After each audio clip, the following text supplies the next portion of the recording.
brought to you by Silver Pumps. Top quality और consistent performance के लिए सिर्फ सिल्वर पंप नाम याद रखना। दिल्ली नगर निगम के मेयर का चुनाव कल होना है और इस चुनाव में जो सत्तारूढ़ पार्टी आम आदमी पार्टी है उसने अपने मेयर प्रत्याशी और डिप्टी मेयर प्रत्याशी को नहीं उतारा है, जबकि जो तीसरी पार्टी है दिल्ली में कांग्रेस, उनके द्वारा अपने मेयर प्रत्याशी और डिप्टी मेयर को मैदान में उतारा गया है। और कांग्रेस की जो डिप्टी मेयर प्रत्याशी हैं अरीबा खान, वो भी हमारे साथ हैं, हम इनसे बात करेंगे। अरीबा जी, क्या कहेंगे, कांग्रेस मैदान में उतरी है, इस पर क्या कहेंगे? देखिए, पहली बार हम एक ऐसा पैटर्न देख रहे हैं कि एमसीडी में जो सत्ताधारी पार्टी थी, आम आदमी पार्टी, जिसको 2.5 साल पहले दिल्ली की आवाम ने, दिल्ली की जनता ने बहुमत दी एमसीडी में और जिन्होंने अपनी सरकार बनाई, और पिछले 2.5 साल से 3 मेयर जो हैं वो आम आदमी पार्टी के ही बने हैं, क्योंकि वो सत्ता में थे। लेकिन बहुत सरप्राइजिंग है कि सत्ता में होने के बावजूद आज की तारीख में आम आदमी पार्टी जो है वो अपना नॉमिनेशन फाइल नहीं करती है मेयर और डिप्टी मेयर की पोस्ट के लिए। और देखिए, मैं ये कहती हूँ कि अगर आम आदमी पार्टी को लग रहा था कि हालात अब बदल गए हैं, हालात अब ऐसे बन गए हैं कि हमारे पास बहुमत नहीं है बीजेपी के, क्योंकि एमपीज़ और 14 एमएलएज़ भी वोटिंग करते हैं, तो अब एमएलएज़ बीजेपी के ज़्यादा हो गए हैं। जो नंबर्स और जो आंकड़े बैठ रहे हैं वो आज की तारीख में बीजेपी के बहुमत बैठ रही है वोटिंग की अगर हम बात करें। और बहुत हद तक आम आदमी पार्टी के काउंसलर्स टूट के बीजेपी में जा चुके हैं। कुछ बहुत सारे ऐसे हैं जो क्रॉस वोटिंग करने की ताक में बैठे हैं। तो अगर मैं कहती हूँ आम आदमी पार्टी को ऐसा लग भी रहा था कि उनकी बहुमत नहीं बैठ रही है और उनका मेयर नहीं बन पाएगा, तो इसका मतलब ये नहीं था कि आप डर के भागें या आप बीजेपी के साथ को केक वॉक दे दें, उनको फ्री हैंड दे दें कि अनअपोज्ड आप अपना मेयर और डिप्टी मेयर बनाइए।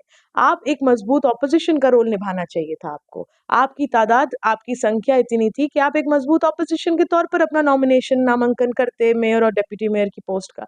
लेकिन इस तरीके से जो आज की तारीख में आम आदमी पार्टी ने ये नॉमिनेशन ना करके कहीं न कहीं ये साबित किया है कि वो बीजेपी को बैकहैंड सपोर्ट कर रही है।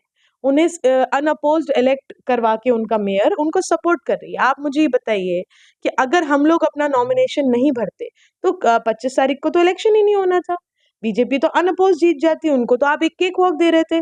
तो कहीं न कहीं आपकी जो हमेशा से कांग्रेस का ये स्टैंड रहा है कि आम आदमी पार्टी बीजेपी की बी टीम की तरह काम करती है, वो आज आम आदमी पार्टी ने खुद साबित कर दिया है।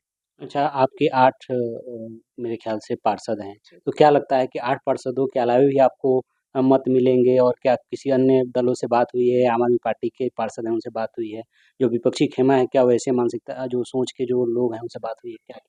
देखिए, हमारा जो ये नॉमिनेशन का डिसीजन था, हमारी लगातार मीटिंग्स हो रही थी कांग्रेस पार्टी की, और हमारे जो अध्यक्ष हैं आदरणीय देवेंद्र यादव जी, उनसे लगातार हम टच में थे, लगातार डिस्कशंस हो रहे थे कि किस तरीके से हम लोग की क्या अप्रोच होनी चाहिए।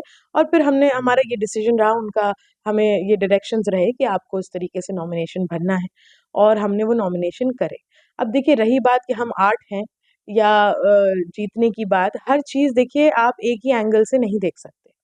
हर वक़्त आपको मलाई खानी हो, हर वक़्त आपको सत्ता की कुर्सी गरम करनी हो, तो ये चीज़ वैलिड नहीं है। एक मॉरल रिस्पॉन्सिबिलिटी नाम की कोई चीज़ होती है। आज की तारीख में आम आदमी पार्टी ने बीजेपी को पूरा सपोर्ट करते हुए विपक्ष की भूमिका निभाने से मना कर दिया है, और वो डर के कहीं न कहीं छुप के बैठ गए हैं एक कोने में जाकर। लेकिन कांग्रेस पार्टी लगातार मज़बूती के साथ अपनी आवाज़ उठा रही है। चाहे मैं आपसे पूरे दिल्ली की बात करूँ, चाहे मैं पूरे मुल्क की बात करूँ। हमारे जो आदरणीय राहुल गांधी जी हैं, लगातार वो, चाहे संविधान को बचाने की बात हो, चाहे इस मुल्क की गंगा-जमनी तहज़ीब को बचाने की बात हो, चाहे ज़ुल्म और ज़्यादती के खिलाफ आवाज़ उठाने की बात हो, लगातार राहुल गांधी जी इस मुल्क को बचाने की लड़ाई लड़ रहे हैं। और हम क्योंकि उनके सिपाही हैं, तो एमसीडी लेवल पे जो इश्यूज़ हैं या जो एक विपक्ष की भूमिका हमें निभानी है, हम लगातार उसको मज़बूती से निभाने की कोशिश कर रहे हैं। हम 8 होने के बावजूद आज भी वो हिम्मत और ताकत रखते हैं कि बीजेपी का डट कर सामना करें। अच्छा, क्या लगता है कांग्रेस पार्टी ने कोई रिस्क लिया है कि एक आप हार तो सामने दिख रही है लेकिन फिर भी आप लोगों ने तो क्या ये रिस्क लिया है? नहीं, देखिए, बात आपके सवाल में ही जवाब है कि हार दिख रही है, लेकिन हम डर के बैठने वालों में से नहीं है। बात हमेशा हार जीत की नहीं होती है, बात होती है मॉरल रिस्पॉन्सिबिलिटी की। अगर हमें ऑपोजिशन में हम हैं, चाहे कम नंबर्स में, एक कमजोर ऑपोजिशन है, लेकिन आज की तारीख में हम आम आदमी पार्टी से ज्यादा मजबूत है कि हमारे अंदर इतनी हिम्मत है कि हम बीजेपी के सामने उनको मुंह तोड़ जवाब देने के लिए खड़े हुए हैं। अगर हम नॉमिनेशन ना भरते तो बीजेपी तो इलेक्शन ही ना होने, मतलब होता ही नहीं, अनअपोज जीत जाती। लेकिन हमने माहौल आज भी हम बरकरार रख रहे हैं, अपनी वो एक प्रथा जो होती है, हम एक डेमोक्रेसी में रहते हैं, डेमोक्रेटिक नेशन है इंडिया, और उसकी जो एक इलेक्टोरल प्रोसेस की प्रथा होती है, हम उसे बरकरार रख रहे हैं, हम उसे जिंदा रख रहे हैं। ठीक है, जो जीत हार सब एक अलग एस्पेक्ट होता है, लेकिन जो एक ऑपोजिशन का रोल होता है, जो आम आदमी पार्टी को निभाना चाहिए था, लेकिन उनकी जो भी साठगांठ हुई, आगे आने वाले पंजाब इलेक्शंस को लेके हुई साठगांठ या जिस चीज पे भी हुई, वो बेहतर जाने, लेकिन उन्होंने ये साबित कर दिया है कि वो हमेशा की तरह, जैसे उन्होंने हरियाणा में बीजेपी को हेल्प करा, आज उन्होंने एमसीडी में अपना नामांकन ना भर के सीधा सीधा बीजेपी का मेयर बनाने के लिए उन्होंने मदद करी। क्या किसी प्रकार का कोई समझौता आप देखते हैं कि आम आदमी पार्टी से आप लोगों का? नहीं, देखिए, हमारा जो डिसीजन था वो प्योरली हमारी अपनी पार्टी का डिसीजन था। ऐसा नहीं किसी से बात करके या कोई ऑपरेशन चला के या कुछ हमने उसके तहत, हमारा अपना ये डिसीजन था, क्योंकि हम विपक्ष के तौर पे हमें लगता है कि हम इस तरह नहीं बैठ सकते। हम चाहे 8 हैं, लेकिन हम 8 लोगों को, हम नॉमिनेटेड लोग नहीं हैं, हम इलेक्टेड रिप्रेजेंटेटिव्स हैं। हमें यहाँ दिल्ली की आवाम ने अपने-अपने इलाकों से चुनकर भेजा है, और कहीं न कहीं जवाबदेही सबकी बनती है। और आज जो हमारा ये नामांकन करने का जो डिसीजन रहा है, वो इसीलिए रहा है कि कांग्रेस पार्टी ने हमेशा आवाम के हित की सोची है। आज भी हम उस पोजीशन में हैं कि हम बीजेपी से सवाल करेंगे, वो मेयर बनाते हैं, वो स्टैंडिंग कमेटी का चेयरमैन बनाते हैं, जिस पोस्ट पे भी वो जाते हैं, हम लगातार उनकी जो स्कीम्स होंगी या योजनाएं होंगी, उन पे सवाल भी उठाएंगे। जहां हमें लगेगा कि दिल्ली के लोगों के साथ धोखा हो रहा है, या उन पे टैक्स बढ़ाने की कोशिश करी जा रही है, या जिस तरीके की भी जो अभी ये योजनाएं लेकर आ रहे हैं, उस पे हम लगातार बीजेपी को सवाल उठाएंगे। जो चुनाव है, देखा बीते जो विधानसभा चुनाव बीता, कांग्रेस का कोई बहुत अच्छा परफॉर्मेंस नहीं रहा, खाता नहीं खोल पाई पार्टी, तो क्या देखते हैं आप लोग पार्टी को यहाँ पर? नहीं, देखिए, यकीनन हम लोग खाता नहीं खोल पाए, लेकिन हम लोग जो 2020 का इलेक्शन था, उसके मुकाबले हमारी वोट परसेंटेज भी बढ़ी। और कहीं न कहीं देखिए, ये इलेक्शन ऐसा था कि हर आदमी की ज़ुबान पर कांग्रेस का नाम था। हर आदमी कांग्रेस के कैंडिडेट को सीरियसली ले रहा था। कांग्रेस की स्कीम्स के बारे में बात हो रही थी, कांग्रेस के मैनिफेस्टो के बारे में बात हो रही थी, और हमारी प्रेज़ेंस पूरी तरह दिल्ली में दिखी। और देखिए, स्टेप बाय स्टेप चीज़ें होती हैं। जो हाल 5 साल पहले जिस स्टेज पर थे, हम उससे बहुत आगे आ चुके हैं, और आने वाले टाइम में हम लगातार फिर से दिल्ली के लोगों का भरोसा जीतने की कोशिश करेंगे।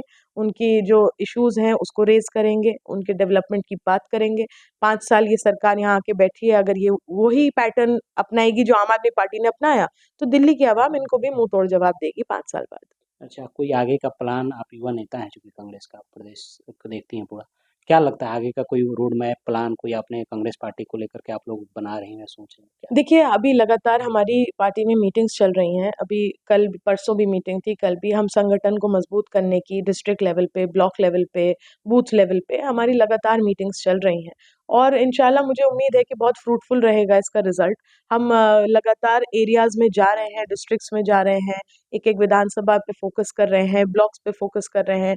जो हमारे मजबूत कार्यकर्ता हैं, उनको उभारने की कोशिश कर रही है पार्टी लगातार, और एक अलग अप्रोच लेके चल रही है पार्टी। यंगस्टर्स को भी आगे ला रहे हैं, और बहुत जो लोकल लेवल पे जितना फोकस हो सकता है, वो फोकस करने की कोशिश जारी है। और मुझे पूरी उम्मीद है कि आप कुछ टाइम दीजिए, आप देखिएगा पार्टी का जो संगठन है वो बहुत मजबूत। वैसे भी देखिए, दिल्ली में जब से आदरणीय देवेंद्र यादव जी ने कमान संभाली है, एक बहुत बहुत पॉजिटिव, हमें आपने उसका देखा कि हमारे वोट परसेंटेज भी बढ़ा। उन्होंने जो दिल्ली न्याय यात्रा निकाली, उसका बहुत बड़ा इम्पैक्ट पड़ा, और लगातार वो पूरी जान लगाई हुई है उन्होंने, पूरी दिलो जान से वो मेहनत कर रहे हैं दिल्ली के जो हमारा संगठन है उसको उठाने की, और वो बहुत हद तक कामयाब हो रहे हैं। और हमें उम्मीद है कि आने वाले वक्त में आप एक बहुत पॉजिटिव बदलाव देखेंगे। अच्छा, कल के चुनाव में कुछ आप चमत्कार होते हुए देख रहे हैं, क्या लगता है आपको कल क्या होने जा रहा है?